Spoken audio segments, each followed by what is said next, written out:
Haryana, Jammu Kashmir assembly ఎన్నికల ఫలితాలొచ్చి 10 రోజులు గడవక ముందే మరో 2 రాష్ట్రాల్లో ఎన్నికలకు నగారా మోగింది. మహారాష్ట్ర, జార్ఖండ్ రాష్ట్రాల్లో అసెంబ్లీ ఎన్నికలకు కేంద్రం ఎన్నికల సంఘం షెడ్యూల్ విడుదల చేసింది. మహారాష్ట్రలో 288 అసెంబ్లీ స్థానాలకు, జార్ఖండ్లో 81 స్థానాలకు ఎన్నికలు జరగనున్నాయి. మహారాష్ట్ర, జార్ఖండ్ రాష్ట్రాల్లో జాతీయ పార్టీల కంటే ప్రాంతీయ పార్టీల హవా ఉండడంతో ఈ ఎన్నికలు జాతీయ రాజకీయాలను సైతం ప్రభావితం చేస్తాయి. ప్రాంతీయ పార్టీల కంటే జాతీయ పార్టీలు అత్యధిక ఎమ్మెల్యే స్థానాలను గెలుచుకున్న సీఎం సీటు మాత్రం చేజిక్కించుకోలేనంతగా అక్కడ ప్రాంతీయ రాజకీయాలు ప్రభావితం చేస్తాయి. మహారాష్ట్రలోని మొత్తం 288 స్థానాలకు గత అసెంబ్లీ ఎన్నికల్లో అన్ని రాజకీయ పార్టీల కంటే అత్యధికంగా బీజేపీయే గెలుచుకుంది. 102 ఎమ్మెల్యేలతో అతిపెద్ద పార్టీగా అవతరించింది. అయినా సీఎం సీటు మాత్రం కేవలం 38 ఎమ్మెల్యేలున్న ఏక్నాథ్ షిండే నేతృత్వంలోని శివసేన పార్టీకి కట్టబెట్టిందంటే అక్కడ ప్రాంతీయ పాలిటిక్స్ ఏ రేంజ్లో ఉంటాయో అర్థం చేసుకోవచ్చు. ఇక జార్ఖండ్లోని 81 అసెంబ్లీ స్థానాలకు ప్రస్తుతం అధికారంలో ఉన్న జేఎంఎంతో సమానంగా బీజేపీ సొంతంగా 25 స్థానాలు గెలిచింది. అయినా సీఎం సీటు మాత్రం జేఎంఎంకే దక్కింది. అంటే ప్రాంతీయంగా జేఎంఎం ఎంతగా ప్రభావితం చేస్తుందో అర్థం చేసుకోవచ్చు. అయితే ఇదంతా నిన్నటి గతం. ఇప్పుడు సీన్ మారిపోయింది. మహారాష్ట్రలో, జార్ఖండ్లో ప్రస్తుత పరిస్థితులు గతానికి భిన్నంగా ఉన్నాయంటున్నారు రాజకీయ విశ్లేషకులు.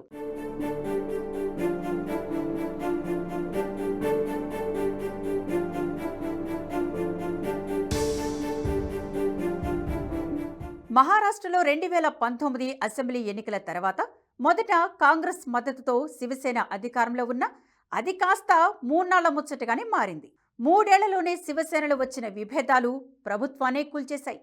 ఇక 2022లో బీజేపీ మద్దతుతో ప్రభుత్వాన్ని ఏర్పాటు చేసిన ఏక్నాథ్ షిండే శివసేన పార్టీ ప్రస్తుత అసెంబ్లీ ఎన్నికలను అదే దోస్తిని కొనసాగిస్తానంటున్నారు.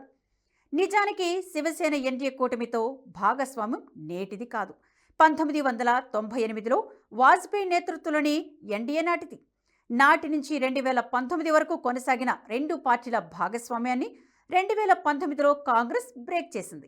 అయితే అది కాస్త స్పీడ్ బ్రేకర్గానే మారడంతో మళ్లీ షిండే నేతృత్వంలోని శివసేన, బీజేపీ మధ్య దోస్తానా కొనసాగుతుంది. ప్రస్తుత అసెంబ్లీ ఎన్నికల్లోనూ బీజేపీ, షిండే, శివసేన కలిసి బరిలోకి దిగేందుకు సిద్ధమవుతున్నాయి. గత అసెంబ్లీ ఎన్నికల కంటే ఎక్కువ స్థానాల లక్ష్యంగా 2 పార్టీలు కలిసికట్టుగా ముందడుగు వేస్తున్నాయి. ఇప్పటికే బీజేపీ కీలక నాయకులు నరేంద్ర మోదీ, అమిత్ షా, నితిన్ గడ్కరీ, రాజ్నాథ్ సింగ్ మహారాష్ట్రలో ఎన్నికల ప్రచారానికి శ్రీకారం చుట్టారు. స్థానికంగా షిండేకు ఉన్న బలాన్ని విస్తృతంగా ఉపయోగించుకునేందుకు వ్యూహాలు రచిస్తున్నారు. 2014లో బీజేపీ సింగిల్గానే ప్రభుత్వాన్ని ఏర్పాటు చేసినప్పటి పరిస్థితులు మళ్లీ మహారాష్ట్రలో కనిపిస్తున్నప్పటికీ సెంటిమెంట్ పరంగా బలంగా ఉన్న పార్టీని విస్మరించవద్దని బీజేపీ అభిమతంగా తెలుస్తోంది. అందుకే ఈ ఎన్నికల్లో కలిసికట్టుగానే మహారాష్ట్ర ఎన్నికల సమయంలో బరిలోకి దిగాలని యోచిస్తోంది.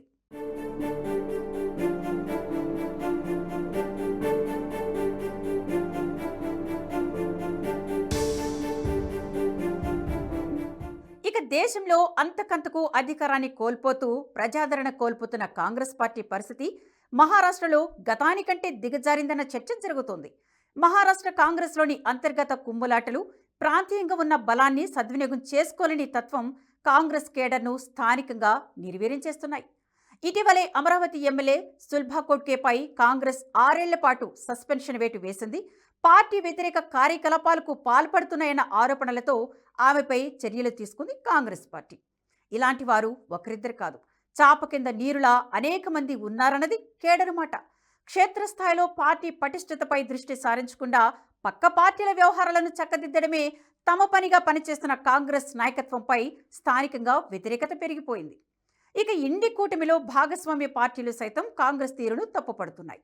మహారాష్ట్రలో కాంగ్రెస్ కూటమిలో కీలకంగా ఉన్న ఉద్ధవ్ నేతృత్వంలోని శివసేన ఇటీవల హస్తం పార్టీపై తీవ్ర విమర్శలు చేసింది. కాంగ్రెస్ పార్టీ అంతర్గత కుమ్ములాటలతోనే ఎన్నికల్లో ఓడిపోతుందని, మధ్యప్రదేశ్, ఛత్తీస్గఢ్లో ఇలాగే ఓడిందని, హర్యానా ఫలితాలు కూడా ఇందుకు తాజా నిదర్శనమని ఆరోపించింది. ఓవర్ కాన్ఫిడెన్స్, అహంకారం వల్లే కాంగ్రెస్ ఓడిపోయిందని శివసేన తన అధికారిక పత్రిక సామ్నాలో పేర్కొంది.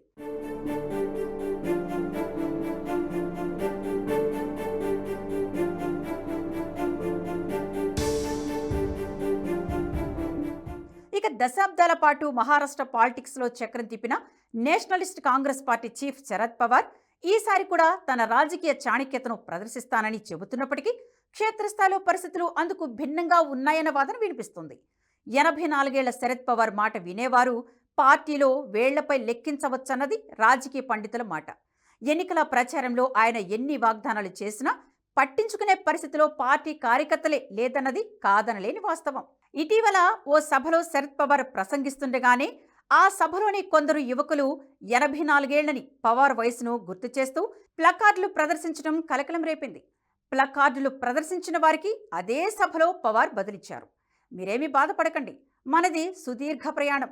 మహారాష్ట్రను సరైన మార్గంలో నడిపేందుకు ఈ వృద్ధుడు ఆగిపోడు. 84 ఏళ్లు వచ్చినా 90 ఏళ్లు నిండినా రాష్ట్రం కోసం శ్రమిస్తూనే ఉంటాడు.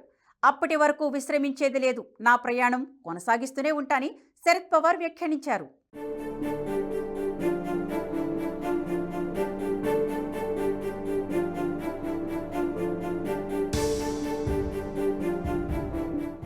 నేషనలిస్ట్ కాంగ్రెస్ పార్టీలో కీలక నేతగా ఉండి శరద్ పవార్ ఏకఛత్రాధిపత్యాన్ని అంగీకరించలేక పార్టీని చీల్చిన ప్రస్తుత మహారాష్ట్ర డిప్యూటీ సీఎం అజిత్ పవార్ది కూడా అసెంబ్లీ ఎన్నికల్లో కీలక భూమిక అని చెబుతున్నారు రాజకీయ విశ్లేషకులు.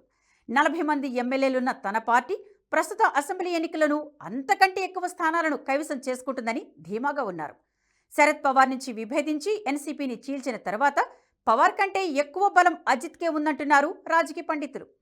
ప్రస్తుత ఎన్డీఏ కూటమిలో భాగస్వామి ఉన్న అజిత్ పవార్ ఎన్సీపీ బీజేపీకి కీలక భాగస్వామి కావడం విశేషం.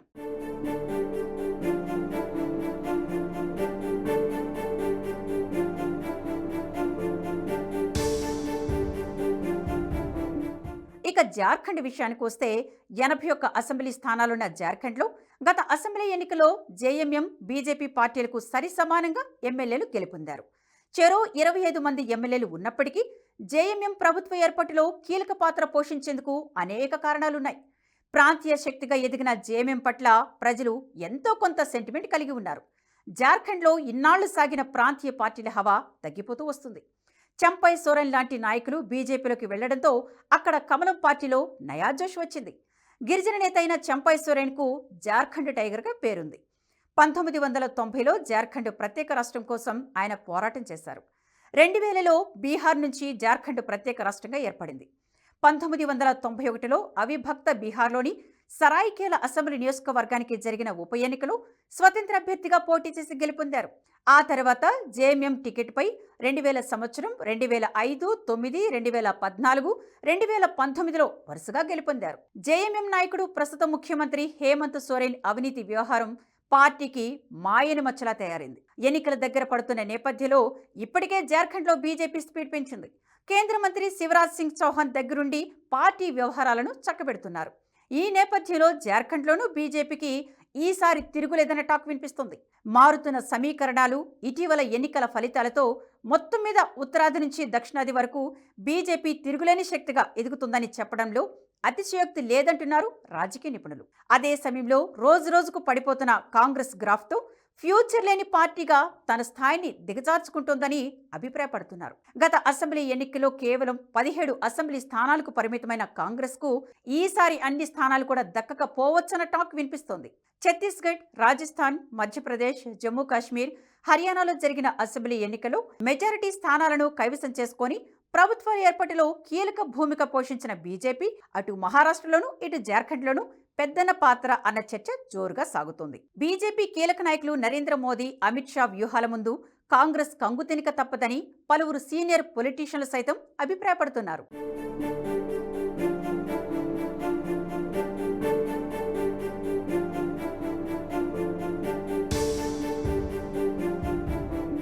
ఈ వీడియో మీకు నచ్చినట్టయితే లైక్ చేయండి, 10 మందికి షేర్ చేయండి. అలాగే కామెంట్ల రూపంలో మీ అభిప్రాయాలను మాతో పంచుకోండి. Nationalist hub group of channels ను సబ్స్క్రైబ్ చేసుకుని తెలుగునాట జాతీయవాద జర్నలిజాన్ని ప్రోత్సహించండి. ఈ వీడియో కింద ఉన్న బెల్ ఐకాన్ పై క్లిక్ చేయడం మర్చిపోవద్దు.